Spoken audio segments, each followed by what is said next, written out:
السلام علیکم ورحمۃ اللہ وبرکاتہ۔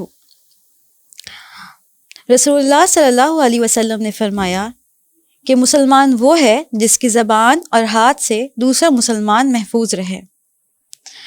اس حدیث کو ہم تمام تر مسلمانوں کے مطابق تو سمجھتے ہیں، لیکن اس حدیث کے اندر سے مسلمان کی ایلیمنٹ میں سے بچوں کو ہمیشہ اسکپ کر جاتے ہیں، یعنی کہ مس کر دیتے ہیں۔ یہ حدیث بچوں کے بارے میں بھی بالکل ویسے ہی ہے جیسی بڑوں کے بارے میں، کہ مسلمان وہ ہے جس کی زبان اور ہاتھ سے دوسرا مسلمان محفوظ رہے۔ آخر بچوں کے ساتھ اس میں پورا کرنے میں مسئلہ کہاں آتا ہے؟ ہم اپنے بچوں پہ خرچ تو بخوبی کرتے ہیں، ان سے محبت بھی کرتے ہیں، لیکن جہاں بات ان کی عزت کی آتی ہے وہاں پہ ہم اس کو محروم کر دیتے ہیں، کیونکہ وہ ہماری زبان کے شر سے، ہماری طعنوں کے شر سے اور ان کی نیتوں پہ شک کرنے کے شر سے ہم دور نہیں رہ پاتے۔ یہ کس طرح سے ہوتا ہے؟ ہم بچے سے پوچھتے ہیں کیا نماز پڑھی تم نے؟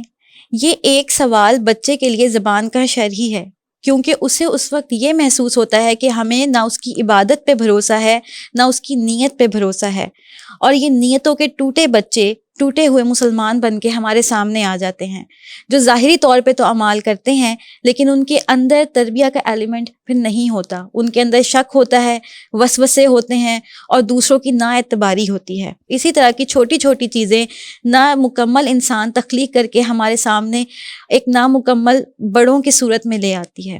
زبان کے شر سے اور بھی کئی چیزیں مراد آتی ہیں، جیسے بچوں کو طعن کرنا، ان کو طعنہ دینا، ان کو دوسروں کے ساتھ کمپیئر کرنا، فلاں کی بیٹی، فلاں کا بیٹا، فلاں بچے کی طرح بن جاؤ، فلانے کی بیٹی کی طرح بن جاؤ، فلانے کے بیٹے کی طرح بن جاؤ۔